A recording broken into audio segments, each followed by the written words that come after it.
प्यारे बच्चों नमस्कार। विज्ञान की ऑनलाइन क्लास में आपका स्वागत है।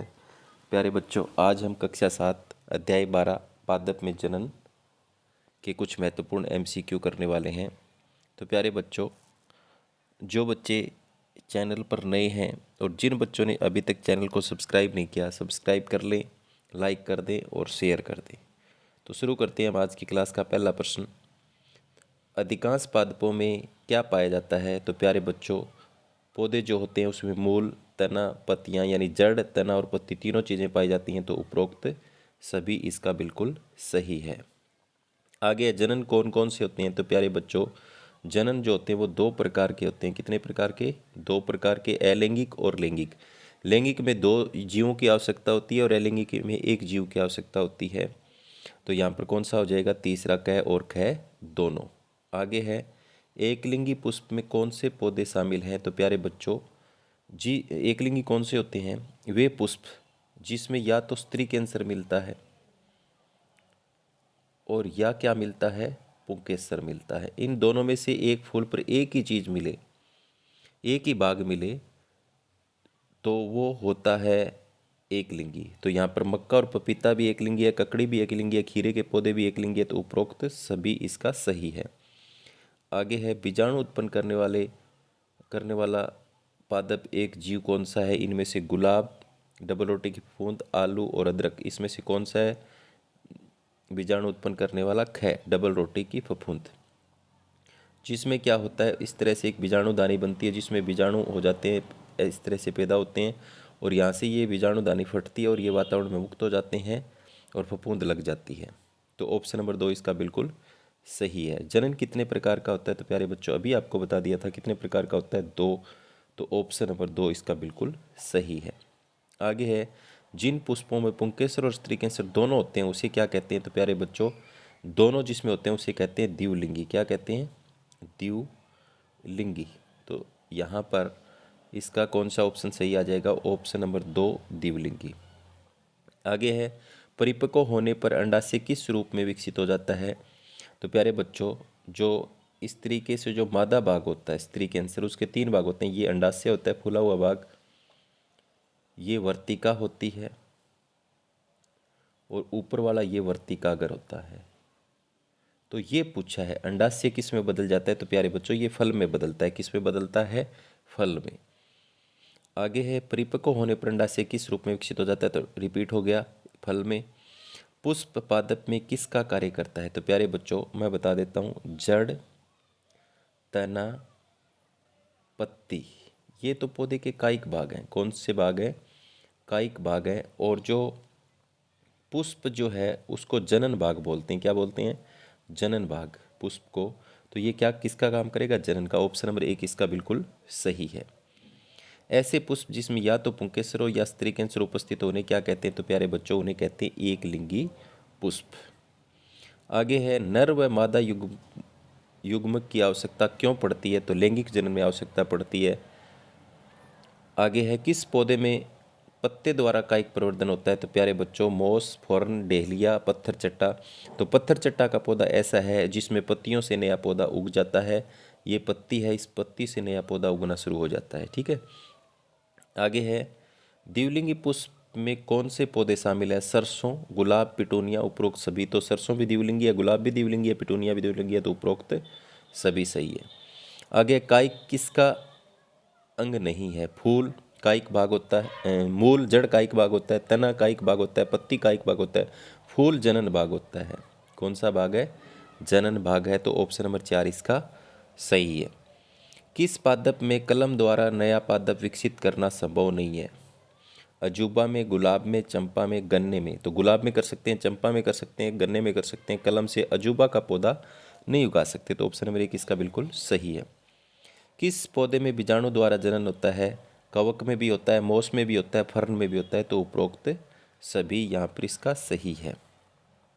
खालिस्तान एकलिंगी पुष्प है। तो प्यारे बच्चों, सरसों द्विलिंगी है, पिटूनिया द्विलिंगी है, मक्का एकलिंगी है, गुलाब द्विलिंगी है। तो ऑप्शन नंबर 3 इसका आ जाएगा। परागकण खालिस्तान प्रकार का होता है। तो प्यारे बच्चों, परागकण क्या होता है? जैसे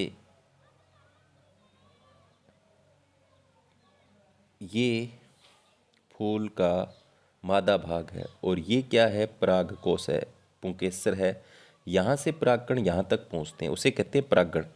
और परागण दो प्रकार का होता है। कितने प्रकार का होता है? दो प्रकार का। अगर उसी फूल पर पहुँचे तो वो सव होता है, दूसरे फूल पर पहुँचे तो वो परागण होता है।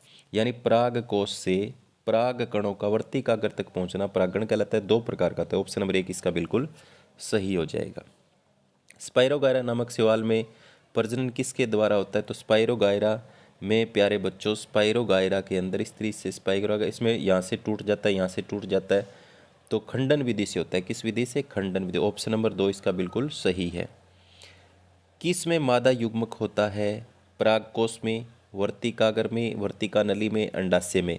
तो मादा युग्मक प्यारे बच्चों जो नीचे फूला हुआ जो भाग होता है अंडाशय, इसमें होता है, इसमें मादा युग्मक होता है।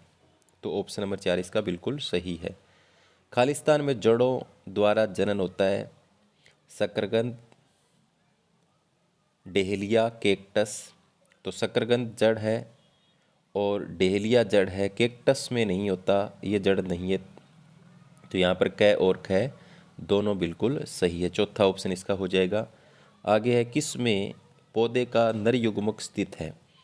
तो ये अंडाशय स्त्री कैंसर का भाग है, यानी मादा भाग है। वर्तिकाग्र भी मादा भाग है, वर्तिका भी मादा भाग है। तो परागकोश के अंदर क्या बनते हैं? परागकण बनते हैं जो नर युग्मक होते हैं। तो ऑप्शन नंबर 1 इसका बिल्कुल सही है। आगे है, परागकणों का परागकोश से पुष्प के वर्तिकाग्र प्रस्थानांतरण क्या कहलाता है? तो मैंने आपको बताया था क्या कहलाता है प्यारे बच्चों, वो परागण कहलाता है। द्विलिंगी पुष्प का उदाहरण निम्न में से कौन सा नहीं है? सरसों द्विलिंगी है, ककड़ी नहीं है, द्विलिंगी एकलिंगी है, गुलाब द्विलिंगी है, तिलन द्विलिंगी है। तो ऑप्शन नंबर कौन सा इसका सही हो जाएगा? 2 नंबर सही हो जाएगा। आगे है, नर तथा मादा युग्मकों के मेल को क्या कहते हैं? तो प्यारे बच्चों नर और मादा युग्मकों के मेल को निषेचन कहते हैं। यहाँ पर ऑप्शन नंबर 1 इसका बिल्कुल सही है। ब्रायोफिल्म अपने खालिस्तान भाग द्वारा जनन करता है। तो आपको बताया था पत्ती द्वारा जनन करता है, जिसको पत्थर चट्टा का पौधा भी हम बोलते हैं। निम्न में से कौन सा स्त्री कैंसर का भाग नहीं होता है? प्यारे बच्चों स्त्री कैंसर का भाग होता है, देखो ये इस तरीके से होता है, ये अंडाशय होता है, ये वर्तिका होती है, ये वर्तिकाग्र होता है। तो उपरोक्त सभी इसके भाग होते हैं। इनमें से स्त्री कैंसर का भाग नहीं है। स्त्री कैंसर का भाग कौन सा है? तो परागकोश पुंकेसर का भाग होता है, पुतंतु, परागकण ये पुंकेसर के भाग होते हैं। तो अंडाशय जो है वो स्त्री कैंसर का भाग है। तो ऑप्शन नंबर 1 इसका बिल्कुल सही है। ईस्ट में जनन किस विधि से होता है? तो प्यारे बच्चों ईस्ट जो होता है उसमें इस तरीके से मुकुल बनते हैं, तो मुकुलन विधि से। आगे नेक्स्ट, ईस्ट में जनन किस विधि से होता है? तो ये आपको बता ही दिया किस विधि से होता है, मुकुलन विधि से होता है। गुलाब और गन्ने में कौन सी विधि का उपयोग होता है? तो प्यारे बच्चों गुलाब और गन्ने को हम कलम लगाकर उगा सकते हैं। न खंडन होता है, न मुकुलन होता है, न द्विखंडन होता है। तो क्या किस विधि से उगा सकते हैं? कलम लगाकर ना। परागकोश में परागकण होते हैं जो नर और नर युग्मक बनाते हैं। लैंगिक जनन में नर और मादा युग्मकों के युग्मन से क्या बनता है? तो प्यारे बच्चों नर और मादा युग्मक जब मिलते हैं तो युग्मनज बनता है। क्या बनता है? युग्मनज। और उस क्रिया को क्या कहते हैं? निषेचन। कौन सा पुंकेसर का भाग नहीं है? तो पुंकेसर इस तरीके से होता है प्यारे बच्चों, ये ऊपर वाला परागकोश होता है, ये तंतु होता है इसका, तो तंतु भी इसका भाग होता है, परागकोश भी इसका भाग होता है, परागकण इसमें बनते हैं। तो परागकण भी तो उपरोक्त सभी।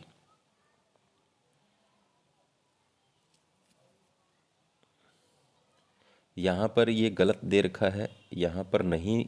कौन सा पुंकेसर का भाग है? तो सारे आएंगे, ये नहीं पूछा।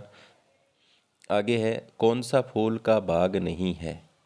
तो पुंकेसर, स्त्री कैंसर, पंखुड़ी। बीज जो है वो बाद में बनता है। पुंकेसर भी भाग है, स्त्री कैंसर भी भाग है। तो ऑप्शन नंबर 3 इसका आ जाएगा। नर और मादा युग्मकों के युग्मनन का प्रक्रम क्या कहलाता है? नर और मादा युग्मकों का मिलना निषेचन कहलाता है। तो प्यारे बच्चों ये थे अध्याय 12 पादप प्रजनन के कुछ महत्वपूर्ण MCQ जो आपके सेट एग्जाम के लिए बहुत महत्वपूर्ण रहेंगे। उम्मीद करता हूँ कि आपको समझ में आए होंगे। धन्यवाद।